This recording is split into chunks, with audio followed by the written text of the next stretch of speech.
Shalom, Bapak Ibu yang ada di sini maupun yang ada di rumah.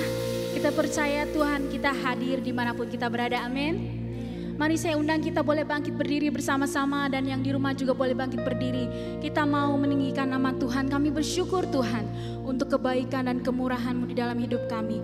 Hari ini kami datang dengan sepenuh hati kami Tuhan. Kami mau memuji Engkau, kami mau meninggikan nama-Mu Tuhan. Terpujilah nama-Mu di dalam nama Tuhan Yesus. Setiap kita yang percaya katakan amin. Mari kita angkat suara kita bersama-sama. Kita tinggikan Dia.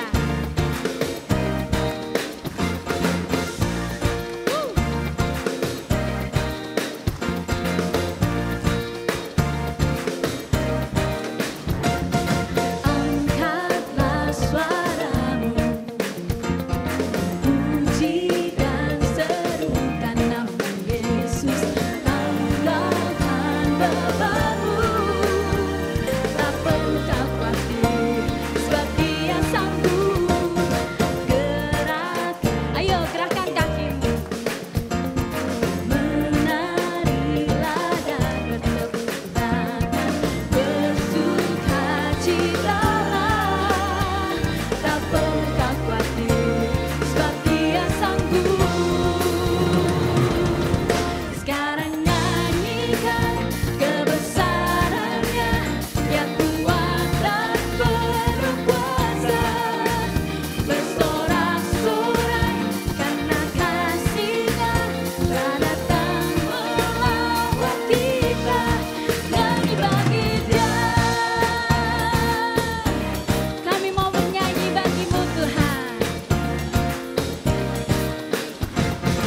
Angkatlah suaramu, puji dan serukan nama Yesus. Tanggalkan bebanmu, tak perlu kau khawatir, sebab Dia sanggup. Gerakkan kakimu, menarilah dan bertepuk tangan, bersukacitalah, tak perlu kau khawatir, sebab Dia sanggup. Sekarang nyanyikan kebesarannya, Dia kuat dan penuh kuasa. Bersorak-sorai karena kasih-Nya telah datang melawat kita. Nyanyi bagi Dia, sekarang nyanyikan kebesarannya, Dia kuat dan penuh kuasa. Bersorak-sorai karena kasih-Nya telah datang melawat kita. Nyanyi bagi Dia. Terima kasih Tuhan, sebab kebaikan-Mu besar di dalam hidup kami. Kami memuji Engkau.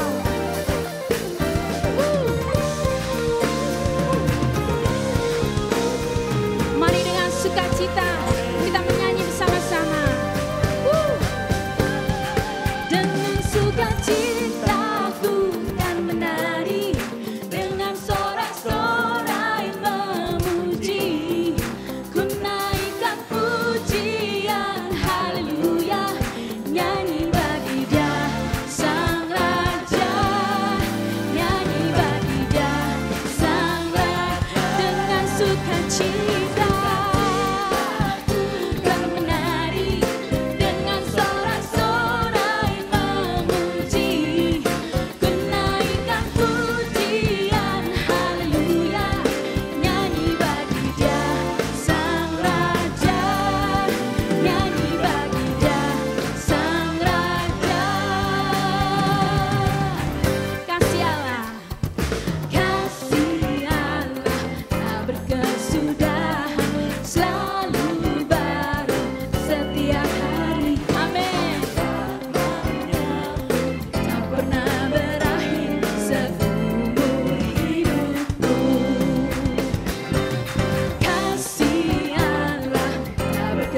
kasih Tuhan. Sungguh kasih setiamu tak pernah berkesudahan di dalam hidup kami. Amin. Kami mengucap syukur untuk kebaikan-Mu yang memelihara hidup kami Tuhan. Terima kasih Tuhan.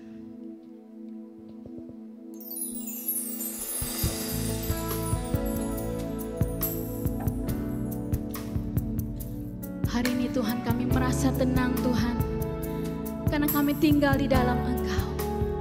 Karena Engkau ada di pihak kami. Kami aman bersama-Mu. Oh.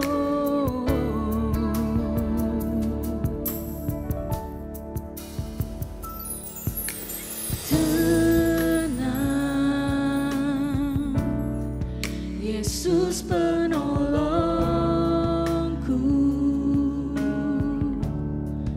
Tangannya tersedia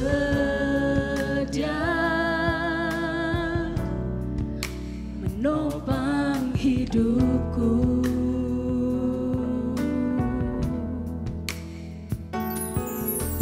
Tenang, Yesus kekuatanku.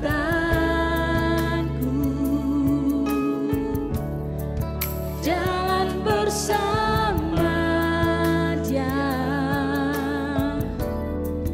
ku pasti menang. Katakan Tuhan di pihakku. Tuhan di pihakku,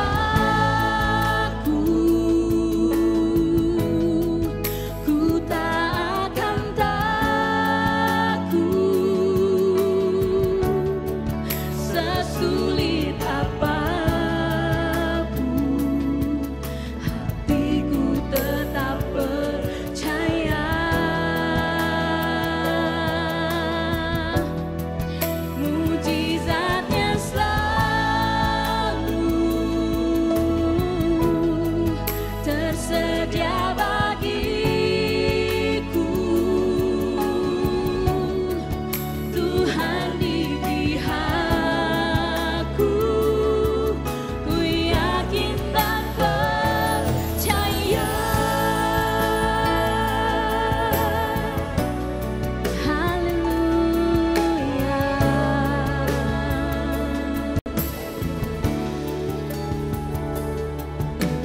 Tenang,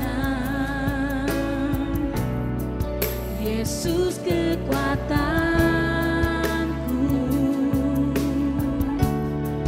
Jalan bersama Dia, aku pasti menang. Ku pasti menang. Tuhan di pihakku, Tuhan di pihakku.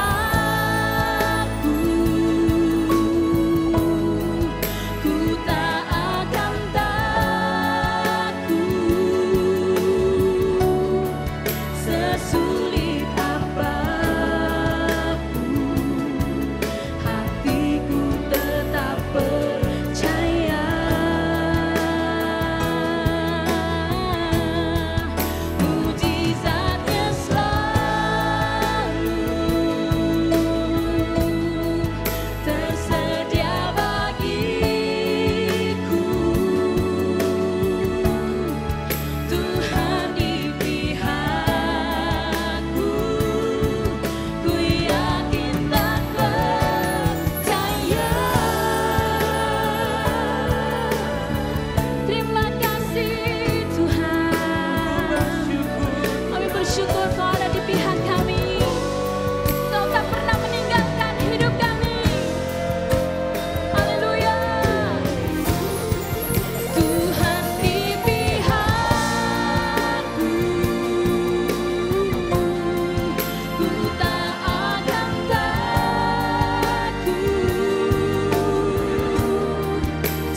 43 ayat 19 Tuhan berkata, lihat aku hendak membuat sesuatu yang baru, yang sekarang sudah tumbuh, belumkah kamu mengetahuinya?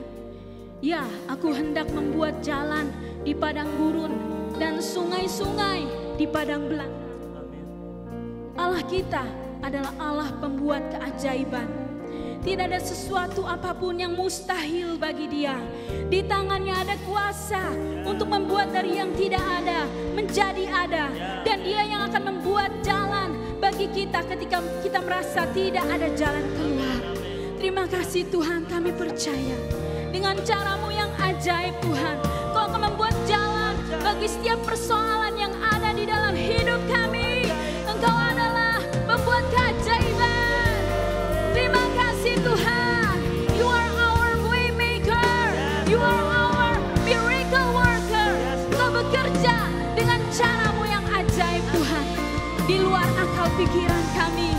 Terima kasih Tuhan. Saat ini Tuhan kami nyatakan iman percaya kami kepadamu. Kami percaya sebab Tuhan di pihak kami. Kami tidak akan takut. Sebab mujizat-Mu Tuhan selalu tersedia bagi kami. Haleluya. Thank you Jesus. Tuhan di pihakku. Mari angkat suaramu. Ku tak akan takut. Walau sesulit apapun.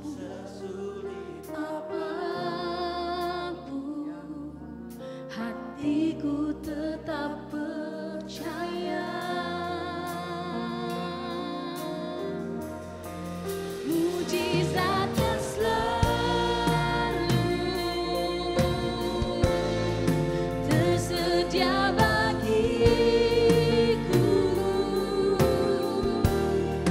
Tuhan di pihakku, ku yakin dan percaya. Katakan Tuhan di pihakku, Tuhan di pihakku,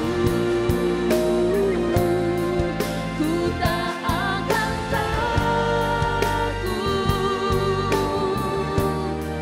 Sesulit apapun, hatiku tetap percaya.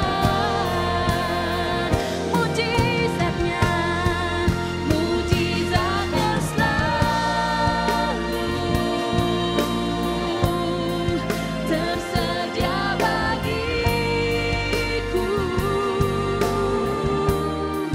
Tuhan di pihakku, ku yakin dan percaya.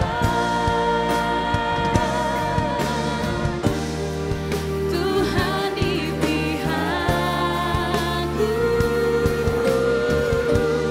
Tuhan di pihakku, Tuhan di pihakku, ku yakin dan percaya. Haleluya. Terima kasih Tuhan. Engkau Allah kami yang ajaib. Kami memuji Engkau Tuhan. Terpujilah nama-Mu. Di dalam nama Yesus, setiap kita yang menyembah Dia katakan amin.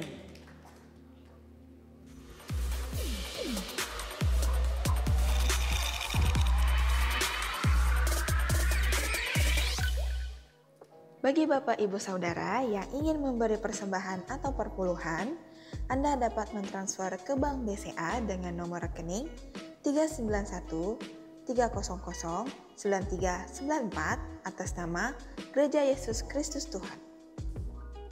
Untuk layanan informasi yang berhubungan dengan kegiatan Abolok Palem, Anda dapat menghubungi GA atau GS di area masing-masing atau menghubungi UTIK di 0817 880 950 dan William di 0812 8093 7370.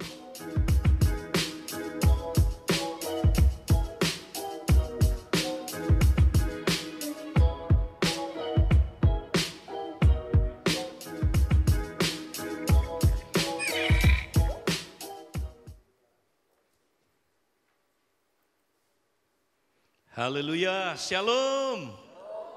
Puji Tuhan, kita senang ada di tempat ini. Ya, kita boleh beribadah on the spot walaupun masih terbatas. Ya, saudara-saudara, coba lihat kiri kanannya. Ini baru coronavirus sudah tampangnya kayak begini, saudara. Apalagi nanti virus-virus yang lain kita belum tahu. Ya, saudara, makanya mari kita sementara Tuhan izinkan ya kita mengalami hal-hal yang demikian, ada maksud Dia. Ya, apa maksudnya, saudara? Nah, kita lihat supaya kita kembali ya ke gereja di new normal ini, saudara, kembali kepada pola gereja yang mula-mula. Ya, itu tujuannya. Kita lihat PowerPoint-nya, saudara. Nah, saudara, gereja Perjanjian Baru itu gereja yang seperti apa, saudara? Nah, kalau kita lihat, singkat aja saya ulangi karena saya pernah menyampaikan ini. Gereja mula-mula adalah gereja yang membangun tubuh Kristus terus-terusan. Mereka hidup sebagai tubuh Kristus, itu cirinya. Ya, beda sama gereja sekarang. Kita enggak bergaya hidup tubuh. Mereka bergaya hidup tubuh. Karena mereka bangun tubuh Kristus dengan 4 hal terus-menerus, saudara. Dengan pengajaran rasul-rasul, dengan apa, saudara? Persekutuan, dengan memecah roti dari rumah ke rumah, dan yang terakhir mereka mempraktekkan doa sepakat. Kita lihat di PowerPoint yang nomor 2, ini adalah 5 pelayanan yang mereka praktekkan, saudara, untuk membangun tubuh Kristus. Ya, kita lihat pengajaran rasul-rasul. Itu adalah apa, saudara? Visi dan fondasi kerasulan. Ya, mereka meletakkan dasar kerasulan. Kemudian, saudara, pengajaran rasul-rasul ini adalah tentang kerajaan Allah. Ya, jadi tubuh Kristus makan makanan yang sehat, makanya sehat. Ya. Kemudian mereka juga berfellowship, bersekutu. Bisa ditampilkan PowerPoint yang kedua. Nah, saudara, persekutuan di sini ada 2 hal yang mereka lakukan. Mereka sangat dekat dalam hubungan satu dengan yang lain, sampai sharing harta, sharing hidup, sharing apa yang mereka miliki, memperhatikan seorang akan yang lain, saling mengasihi. Inilah mereka praktekkan. Dan mereka jaga persekutuan mereka dengan perjamuan kudus. Sehingga sehat tubuh itu, saudara. Dan kemudian kalau sehat mereka berdoa sepakat. Maka doanya sangat dahsyat. Doa yang profetik dan doa yang misioner. Sehingga tubuh Kristus, saudara, itu begitu dahsyat. Nah, gereja sekarang enggak dahsyat karena kita bukan bergaya hidup tubuh. Nah, karena itu, saudara, kita mau lihat hari ini ya, apa gaya hidup tubuh itu, saudara. Mari kita baca di dalam next PowerPoint berikutnya, Kolose 3 15 sampai ayat yang ke-17. Inilah hidup dalam tubuh Kristus, saudara. Kalau kita lihat ayat 15, hendaklah damai sejahtera Kristus memerintah dalam hatimu. Karena untuk itulah kamu telah dipanggil menjadi satu tubuh dan bersyukurlah. Nah, karena kita satu tubuh, ya coba bilang sama sebelahnya, kita satu tubuh, saudara. Karena kita satu tubuh, hal pertama yang mesti dilakukan oleh anggota tubuh Kristus adalah connect dengan kepalanya. Ada yang bilang amin? Nah, makanya kita mesti izinkan sang kepala mengontrol tubuhnya lewat hubungan damai sejahtera. Biarlah damai sejahtera memerintah hatimu.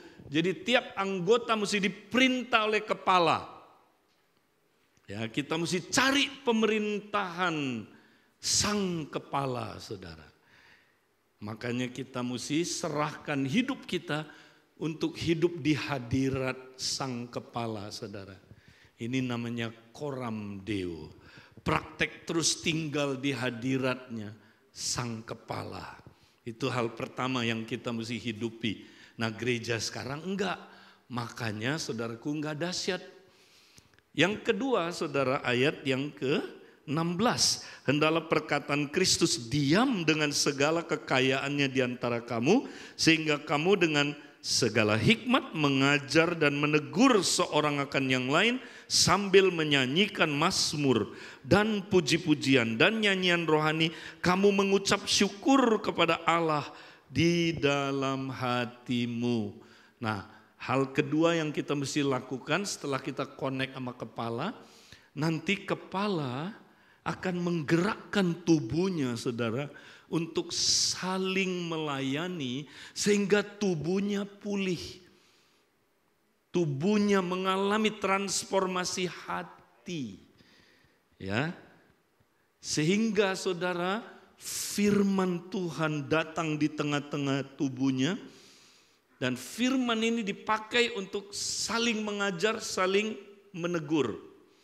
Nah, menegur itu artinya gini saudara. Ya, secara profetik nanti Tuhan pakai firman itu membongkar ya hati kita, saudara. Kalau hati kita masih ada batu-batuan, semak duri, ya itu akan dibongkar keluar oleh firman Tuhan itu. Nanti Tuhan akan menyatakan pikiran-pikiran yang gak benar dari masa lalu. Pikiran-pikiran salah, pikiran-pikiran najis, pikiran-pikiran kotor, pikiran-pikiran yang saudara terluka, pikiran-pikiran trauma, pikiran-pikiran masa lalu, pikiran manusia lama kita saudara dibongkar habis lewat firman itu ketika kita pergunakan untuk saling menegur. Kemudian saudaraku apa yang terjadi saudara ketika itu muncul, lalu kita saling mengajar. Menanam firman itu saudara supaya kita jadi tanah yang baik. Nah tanah yang baik itu firman tertanam di dalam hatinya saudara. Ya, apa itu saudara tertanam? Nah makanya dibilang hendaklah perkataan Kristus berdiam. Nah kata berdiam bahasa Yunaninya adalah enoikeo, artinya berumah, menetap. Tinggal menetap, berumah di dalam hati saudara. Nah, saya mau tanya, bagian hati mana firman itu bisa berumah, bertempat tinggal? Pikiran bawah sadar kita. Makanya kita harus saling mengajar, saling menegur, sampai firman tertanam dalam pikiran bawah sadar kita. Nah, kalau firman sudah tertanam dalam pikiran bawah sadar, dia pasti akan berbuah. 30, 60, 100 kali lipat kita jadi tanah yang baik berbuah. Nah itu hanya bisa terjadi dalam tubuh Kristus. Nggak bisa terjadi di luar tubuh Kristus. Ini konteksnya masih tubuh. Setuju?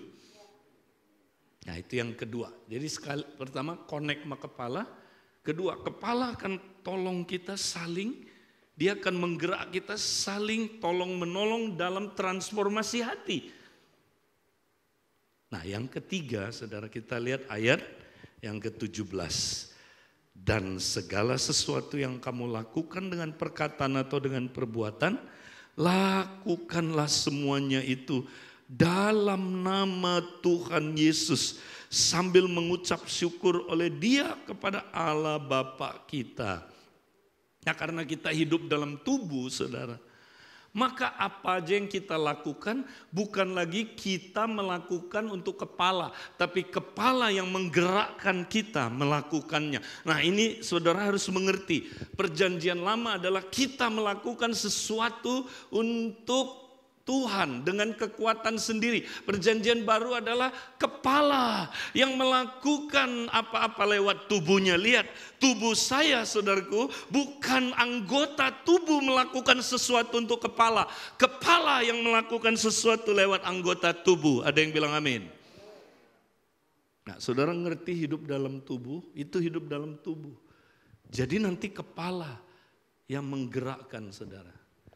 Makanya katanya gini, lakukanlah segala sesuatu, apapun itu, di dalam nama Tuhan Yesus. Apa artinya melakukan sesuatu di dalam nama Tuhan? Nah, Tuhan Yesus di dalam bahasa aslinya adalah Yahweh atau Yehova yang menyelamatkan. Nah, Yahweh punya arti atau Yehova punya arti aku hadir, I am. Aku hadir dulu, aku hadir sekarang, aku hadir selama-lamanya. Jadi saudara, di dalam tubuh Kristus, kalau kita melakukan apapun, memang kita yang melakukan. Tapi kita melakukannya, saudaraku, dengan kekuatan dari sang kepala.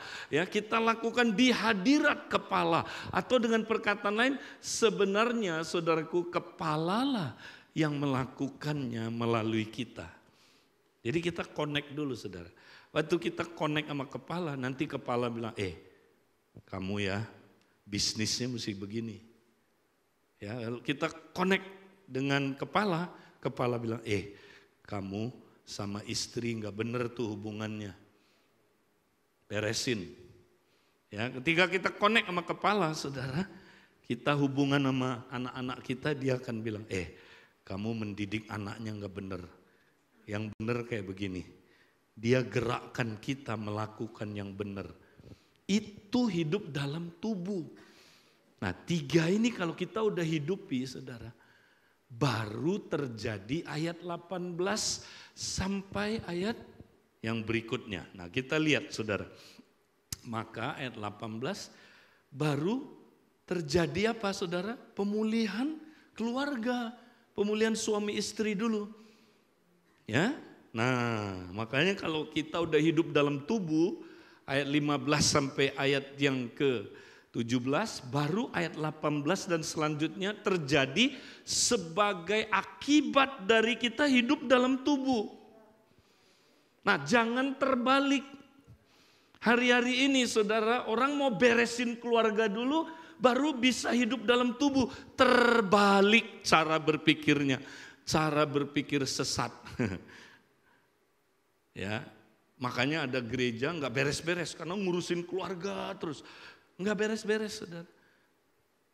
Ya, saudara keluarganya beres kalau saudara hidup dalam tubuh dulu. Ada yang bilang amin? Makanya gereja mula-mula coba baca, nggak ada mereka urusin keluarga dulu, mereka urusin hidup dalam tubuh dulu.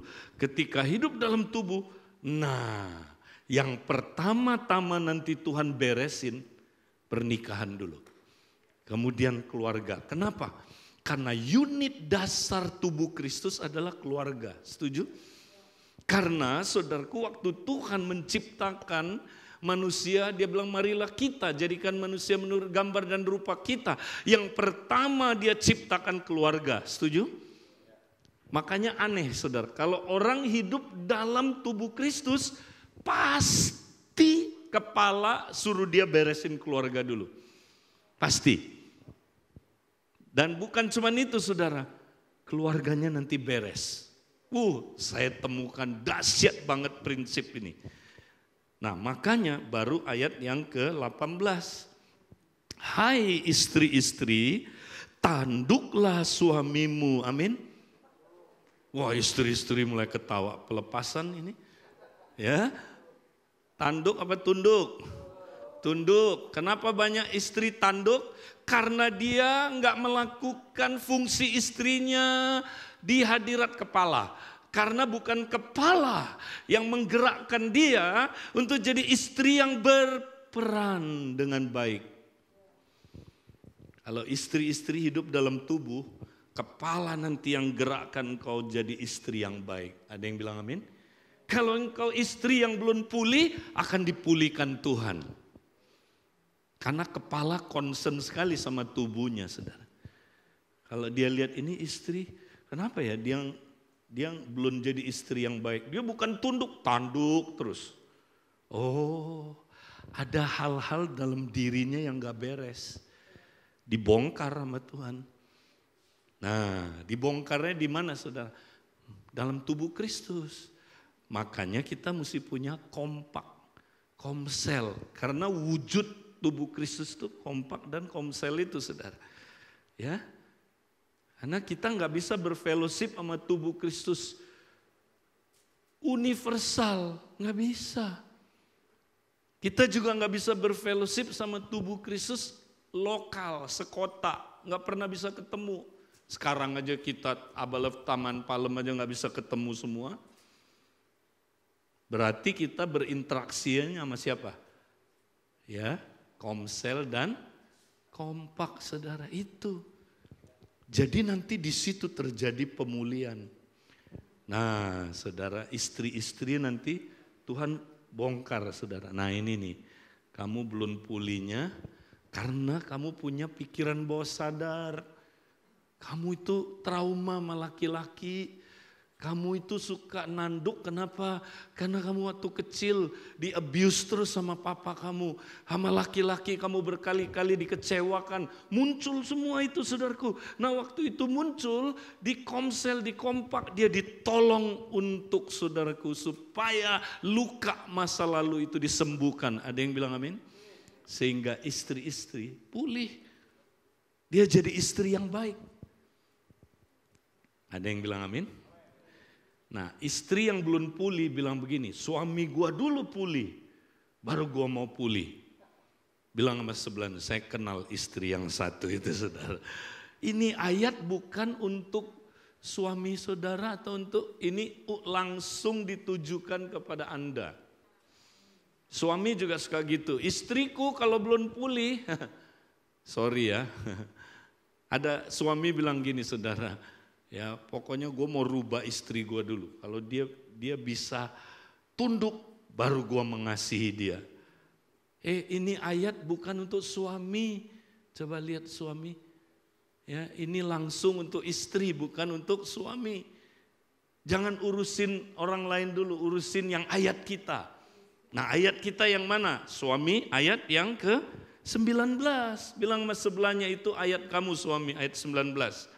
Hai suami-suami, kasihilah istrimu dan janganlah berlaku kasar. Tapi suami sekarang bukan kasihilah, kasarilah istrimu.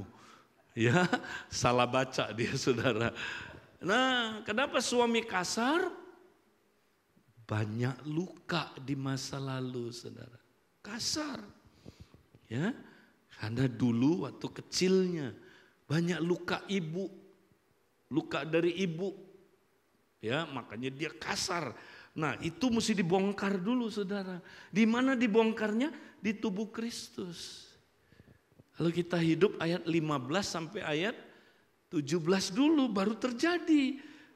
Jadi jangan terbalik, jangan lu beresin dulu, baru lu bisa hidup dalam tubuh. Terbalik, saudara. Lu hidup dalam tubuh dulu, nanti beres, saudaraku. Itu dahsyat banget kalau kita ngerti kebenaran ini, saudara. Nah selanjutnya, next ayat 20 kita lihat sekarang. Nah sekarang ya anak-anak, hai anak-anak, taatilah orang tuamu dalam segala hal, karena itulah yang indah di dalam Tuhan. Nah dengar saudara, kalau kita hidup dalam tubuh, kalau kita jadi anak, nanti Tuhan akan bicara sama kita. Tuhan akan beresin kalau kita nggak taat. Kenapa saudara?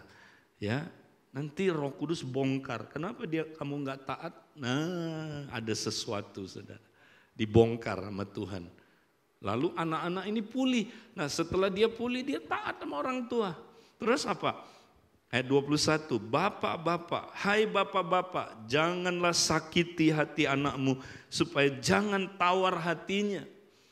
Kenapa bapak banyak yang sakiti hati anaknya terus?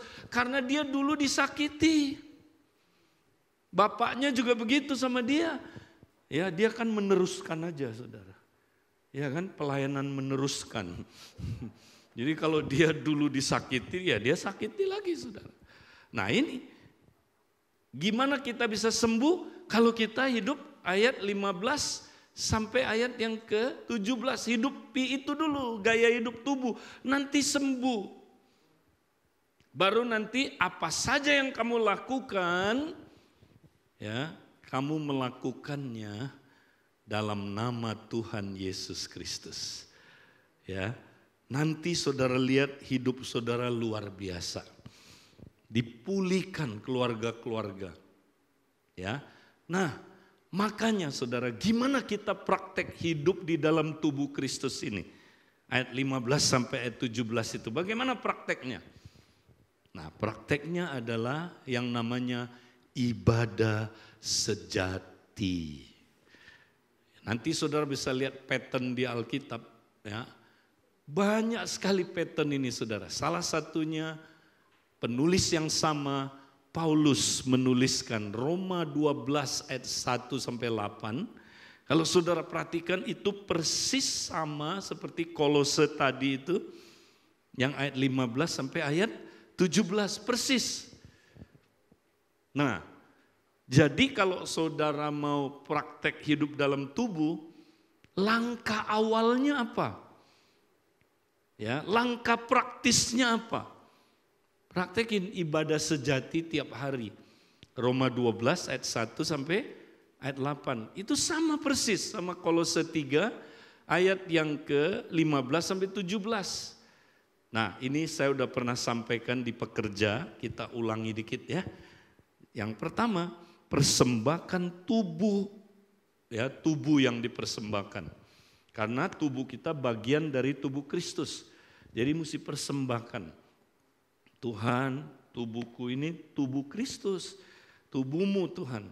Jadi ku persembahkan untuk connect dengan kepalanya. Tinggal di hadirat Tuhan. Supaya tubuhku bisa melakukan apapun di hadirat Tuhan. Supaya apa saja yang kulakukan, aku melakukannya di hadirat Tuhan. Ini yang disebut coram Deo. Praktekin ini bukan seminggu sekali, ini bukan waktu sekarang ini aja. Ini harus sepanjang hari 24 jam.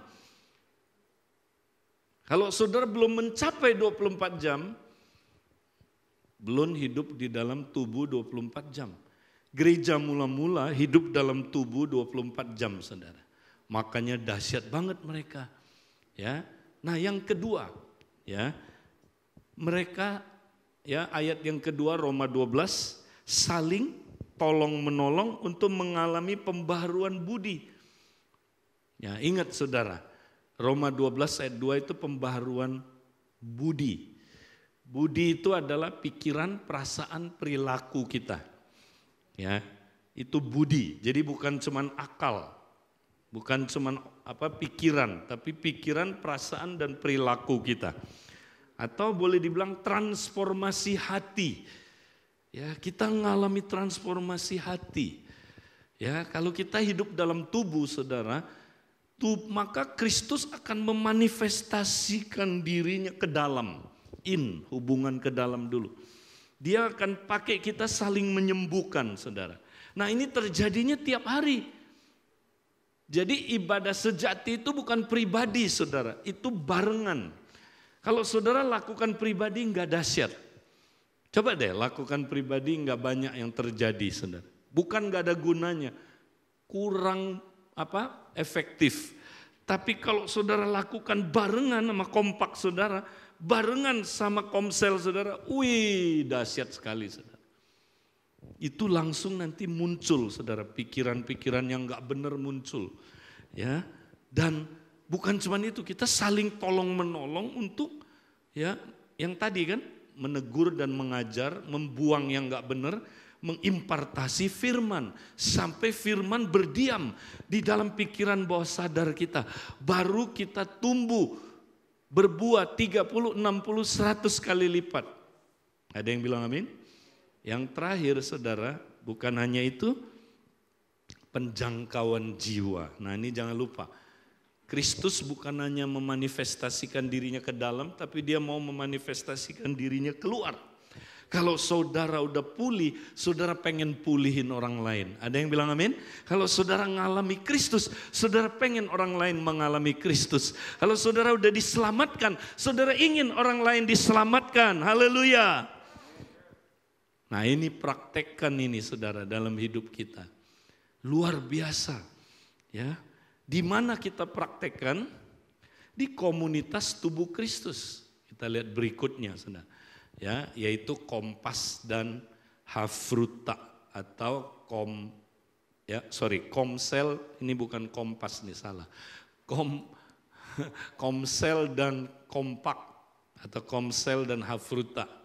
Sorry, ini masih yang pria sejati ini. Oke. Nah, saudara, jadi kita praktek ini di dalam Komsel dan Kompak. Coba kalau saudara praktek ini, beda saudara. Ya, sekarang saudara tiap hari Komsel bermultiplikasi kompaknya saudara. Ternyata kuncinya praktek ibadah sejati saudara. Ya, ibadah sejati itu dahsyat. Ya, karena waktu kita praktek nanti Tuhan pertama akan pulihkan keluarga kita saudara. Nah, saya kasih kesaksian satu orang yang saya terus mentor dia praktek ini. Saudara, dia waktu praktek ibadah sejati dahsyat banget. Ya, Tuhan mulai menyatakan pikiran-pikiran bawah sadarnya saudara. Ya, bahwa saudara dia sebenarnya punya luka masa lalu. Nah, next kita lihat saudara. Kasih Karsten bilang begini saudara. Ya, 99% penyebab problem pernikahan atau suami istri adalah luka-luka dari orang tua, luka dari bapak, luka dari ibu, plus luka masa muda waktu saudara dibesarkan. Nih, 99% problem pernikahan saudara dari sini. Tapi kita nggak sadar. Kita coba beresin istri kita, istri coba beresin suami, nggak pulih-pulih saudara. Beresin pikiran bawah sadarnya, nanti beres pernikahan saudara. Ya, beresin pikiran bawah sadar, itu aja. Pokoknya jangan nyalain suami, jangan nyalain istri, jangan, nggak akan pernah beres. Apalagi yang coba mengubah pasangannya, nggak akan pernah. Ya, ada satu pasang begitu saudara. Tuhan bilang itu ada di pikiran bawah sadar kamu. Wow. Waktu dia ibadah, tiba-tiba Tuhan munculin. Kamu waktu kecil pernah terluka. Ya, Tuhan kasih dia lihat saudara. Kenapa dia terluka, detail banget saudara. Itu waktu mereka lakukan ibadah sejati sama-sama. Bukan sendirian. Ya, lakukannya sendirian di rumah saudara. Tapi sama-sama, janjian. 1 jam ya kita ibadah sejati di rumah, praktek, Tuhan munculin saudara. Kemudian dia mulai sharing. Nah waktu sharing aneh, yang lain itu bisa dipakai, Tuhan mempertajam lagi saudara. Ada lagi ini, ya waktu dibongkar saudara, kelihatan lagi yang lebih dalam lagi. Akhirnya dia nangis-nangis dilawat Tuhan saudara. Ya. Bukan cuma itu saudara, setelah dia dilawat Tuhan, ya dia sembuh. Dia sembuh. Ya. Ada satu PKS kita saudara. Dia udah nggak semangat ya jadi PKS saudara. Kenapa? Karena dia selalu naik turun saudara. Dia nggak tahu kenapa saya begini. Kemarin ini baru praktek saudara, baru nggak lama praktek. Ya. Dia tiba-tiba sudah Tuhan tunjukin, kamu sama mama kamu ada luka yang dalam. Ya, kamu sama papa kamu juga ada luka yang dalam. Tuhan nyatakan. Nah, apa yang terjadi saudara? Dia ya masih saudara belum sadar betul apa sebenarnya akarnya. Tapi waktu dia lebih dalam lagi saudara, sepanjang hari itu dia praktek. Tiba-tiba saudara, dia dikasih lihat dan hari itu dia ngampuni mamanya saudara. Waktu dia ampuni mamanya saudara, itu dahsyat banget. Langsung breakthrough saudara hidupnya. Dia share ini ke komselnya, nah komselnya udah gak semangat saudara. Karena komsel dia saudara udah hilang jiwa-jiwanya, tinggal dia sendirian. Bayangin kalau Zoom meeting tinggal dia sendirian. Ini masih mending dari PKS istri dan kedua anaknya ya. Ini dia sendirian. Seringkali saudara untuk menunjukkan kesetiaannya. Dia tungguin Zoom itu sampai 2 jam. Nggak ada satupun yang masuk, saudara. Dia udah mau nyerah. Buat apa jadi PKS kayak begini terus. Dia udah sedih banget, saudara. Tapi hari itu, saudara, dia mulai pulih. Kemudian apa, saudara? Dia cerita sama anggota selnya. Aneh, hari itu anggota selnya bisa dibawa Tuhan kembali ke Komsel. Hari itu mereka semua dilawat Tuhan, saudara. Semua nangis-nangis dilawat Tuhan. Ngalamin yang sama yang dia alamin. Dan bukan cuma itu, saudara. Mereka semua bangkit dan bisa bernubuat. Semuanya, saudaraku, dipakai dahsyat. Hari berikutnya, saudara. Dia lagi pagi-pagi bersaat teduh, penyembahan, saudara, mempersembahkan tubuh. Ada yang ketok pintu kamarnya, saudara. Mamanya masuk. Mamanya dengan air mata bercucuran, saudara. Dia bilang begini, nak, mama mau ngaku. Waktu kamu di kandungan ini yang terjadi, dia cerita semua, saudara. Dan dia nangis, berdua nangis, saudara. Dia belum pernah dipeluk mamanya dari kecil, saudara. Hari itu pertama kali dia dipeluk, saudara. Keluarga ini dipulihkan luar biasa, saudara. Saudara, itu dia. Kalau kita praktek ibadah sejati, dahsyat. Ya, keluarga-keluarga dipulihkan, saudara. Nah, yang tadi ini saya lanjutkan, yang dia suami istri udah pulih. Satu hari, saudara, mereka mulai disuruh Tuhan muridin anak dia yang keempat ya. Nah, anak ini, saudara, aneh. Terakhir-terakhir punya kelakuan, saudaraku, kok kayak apa ya, sama saudara yang lain gak akur. Berantem terus, tengkar terus. Hari itu, saudara, atau mereka mau membahas tentang baptisan Roh Kudus. Ya, karena mereka muridin anaknya, saudara. Waktu ditumpang tangan, saudara. Ya, didoain.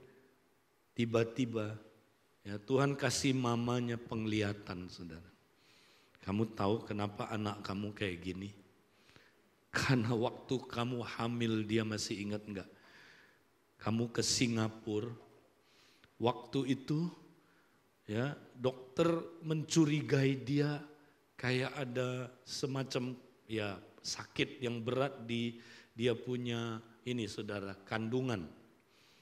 Nah, dokter waktu itu bilang begini, kamu akan di USG dan akan di MRI dan sebagainya, saudara. Ya, tapi dengan syarat ya kamu mesti tanda tangan kamu tidak hamil. Dan dia, saudara, sempat tanda tangan dia tidak hamil. Ya. Nah, saudara, tapi ternyata sesudah dilakukan tindakan diagnosa itu, saudara, itu bahaya sekali. Ternyata tindakan diagnosa itu, saudara, kalau ada janin, itu anak, saudara, akan 50% ya berpotensi kena kanker darah. Dan 50% mati, saudara, anak ini. Jadi dia baru tahu kemudian setelah tanda tangan. Dia kaget sekali, saudaraku. Ya. Dan waktu itu, saudara, dokter bilang, waduh, anak kamu kemungkinan mati. Dan anak kamu kemungkinan kena kanker darah. Dia ketakutan sekali, saudara. Sampai akhirnya, saudara, takutnya ini masuk mempengaruhi janin ini. Dia waktu itu, saudara, bilang, Tuhan, apa yang saya mesti lakukan, Tuhan? Doain anak kamu. Nah, dia doain, saudara. Itu ajaib loh, saudara. Anaknya, ya, waktu ditanya, kamu lihat apa, nak? Ya, aku dibawa ke tempat gelap, mama. Aku kayak bola kecil. Kemudian ada kabel-kabel yang menuju saya. Saya bahkan bisa dengar suara dokter yang sangat jelas mengatakan alat itu, saudara, alat yang dipakai buat diagnosa dikasih tahu sama anak ini. Terus, Ma, saya takut sekali, Ma. Saya takut. Tapi hari itu saudara, dia lihat Tuhan Yesus hadir bersama dia di kandungan itu saudara. Akhirnya anak ini saudara mengampuni mamanya, mengampuni dokter, mengampuni semuanya saudara. Hari itu saudara, dia disembuhkan. Dan dahsyat banget saudara, sejak dia disembuhkan anak ini breakthrough saudara. Langsung hari itu dia penuh Roh Kudus, mendapat karunia bahasa roh. Wow, bukan cuma itu saudara, dia bisa ampuni semua kakak adiknya, akur hidupnya. Nah, terakhir saya mau sampaikan saudara, PowerPoint yang terakhir. Jadi ibadah itu bermanfaat dalam segala hal saudara. Ya, mari kita baca ayatnya. 1 Timotius 4 ayat 7 sampai 8. Tetapi jauhilah tahyul dan dongeng nenek-nenek tua. Latihlah dirimu beribadah. Latihan badani terbatas gunanya, tetapi ibadah itu berguna dalam segala hal. Karena mengandung janji, baik untuk hidup ini maupun untuk hidup yang akan datang.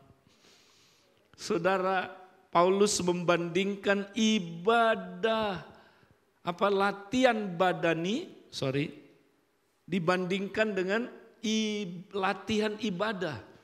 Nah bedanya apa? Latihan badani dia konteksnya adalah bicara orang yang disiplin dirinya, ini pengajar sesat ayat-ayat sebelumnya, yang mendisiplin dirinya, mengekang hawa nafsunya dengan gak boleh kawin, gak boleh makan ini, gak boleh makan itu, ya dengan disiplin-disiplin tertentu, mengekang nafsunya. Kata Paulus, ada gunanya gak? Ada. Sama kayak sekarang saudaraku, orang mau ngekang nafsu dengan apa? Dengan cara meditasi, latihan agama-agama timur saudara. Kemudian saudara ya diet ini, diet itu, jaga tubuh, olahraga dan sebagainya saudara. Tapi apa yang terjadi saudara? Ya, itu bukan masalahnya beres saudara. Bukan solusi tuntas. Tapi itu hanya solusi sementara. Ya. Itu hanya untuk dunia ini aja. Tapi Paulus bilang kalau kamu beribadah, latih dirimu beribadah. Ibadah sejati itu berguna dalam segala hal. Berguna untuk kehidupan rohani, ya, mental, jasmani, sosial, keluarga, pekerjaan, ya, bisnis saudara. Apalagi saudara, studi saudara. Berguna untuk komsel, berguna untuk kompak, berguna untuk segala hal dalam segala aspek hidup saudara. Kenapa? Bukan hanya untuk waktu yang sekarang, tapi waktu yang akan datang. Bukan hanya nanti kita saudaraku oleh anugerah Tuhan masuk surga, tapi surga dibawa ke keluarga kita. Ada yang bilang amin? Mau surga saudara alami di keluarga saudara? Nah, gimana caranya? Beribadah. Beribadah saudara. Kenapa? Karena ibadah mengandung janji. Latihan badani tidak mengandung janji, ibadah mengandung janji. Saya tutup dengan satu kesaksian. Satpam kita di industri saudara. Ya, saudara kita ini, dia dengerin saya khotbah tentang saudara ibadah sejati, udah berapa minggu belum nangkep. Satu kali saudara, dia baru nangkep. Waktu saya cerita tentang anak saya, komselnya, karena ibadah sejati hidup dalam tubuh, Tuhan gerakkan mereka beliin mobil saudaranya yang tabrakan, sehingga mereka bisa kumpulin uang beli Toyota Camry. Toyota Camry yang waktu mereka beli itu kira-kira 200 jutaan saudara. Di sini mungkin bisa 400 juta mungkin. Bekasi tapi masih bagus. Waktu satpam ini dengar khotbah ini saudara-saudara kita ini. Dia nangis di lawat Tuhan saudara. Dia bilang, saya baru ngerti Coram Deo itu gitu ya. Nah, habis ibadah mereka diskusi, saudara. Makanya kita mesti ibadah equipping. Jangan ibadah yang tradisional kayak biasa. Habis itu mereka sharing. Kamu dapat apa? Nah, anaknya cerita, Pak. Aku udah dengar pengumuman, Pak. Aku mau skripsi tapi aku belum bayar. Dan itu berjuta-juta. Papa nggak punya uang, kita nggak punya uang, Pak. Saya udah ketemu sekretariat bilang saya ditunda tahun depan, nggak boleh ujian, saudara. Wow, dia sedih banget. Tapi dia bilang gini sama papanya, kalau Tuhan bisa kasih Toyota Camry sama komselnya anakku itu, komsel Tian, masa cuman uang kuliah kecil buat Tuhan. Dia bilang kita pegang janji Tuhan. Kita hidup di hadiratnya. Ya, Coram Deo praktek. Nah, hari Seninnya dia langsung ke kampus. Waktu dia tanya, orangnya tentu bilang, oh nggak bisa, kamu belum bayar tahun depan. Wah, dia sedih. Tapi karena dia tinggal di hadirat Tuhan, dia bilang, Pak, boleh nggak Pak? Cek sekali lagi, Pak, saya boleh ujian gak, Pak? Terus orangnya bilang gini, oke deh, saya akan coba lihat. Nah, dia lihat, saudara, waktu dia buka administrasinya, dia kaget. Dia bilang, hah, udah ada yang bayarin kamu, katanya. Dibayarin sampai hari ini dia gak tahu jelas siapa yang bayarin dia, saudara. Dia dibayarin, saudara. Wah, dia dikuatkan banget. Dia bilang, Pak Edi, saya mau teguhkan ibadah itu berguna dalam segala hal. Ada yang bilang amin, saudara? Berguna dalam segala hal. Mari kita mau praktekkan ini dalam hidup kita, saudara. Mari kita berdoa, Tuhan biarlah sebentar Tuhan. Kami mendengar firman-Mu, kami mau praktek Tuhan. Kami mau beribadah. Seperti yang Kau katakan Tuhan, ibadah yang sejati. Tuhan biarlah kami terus praktekkan ini dalam hidup kami. Kami mau Tuhan persembahkan tubuh kami supaya ada pembaharuan pikiran. Dan kami mau lakukan ini di dalam komunitas kami. Di dalam nama Yesus kami serahkan semua apa yang Kau sudah ajarkan ini Tuhan. Kami mampu mempraktekannya dengan kasih karunia-Mu. Saudara, kita mau terima berkat Tuhan saat ini, saudara. Mari kita sama-sama bangkit berdiri, saudara. Biarlah saat ini, saudara, kita menerima berkat dari Allah Bapa. Cinta kasih dari Tuhan Yesus Kristus. Persekutuan dalam Roh Kudus menyertai saudara. Dari sekarang sampai selama-lamanya. Pergilah, saudara. Jadilah berkat buat banyak orang. Selesaikan amanat agung itu dalam hidup saudara. Di dalam nama Yesus kita semua terima berkat dan pengutusan ini. Amin.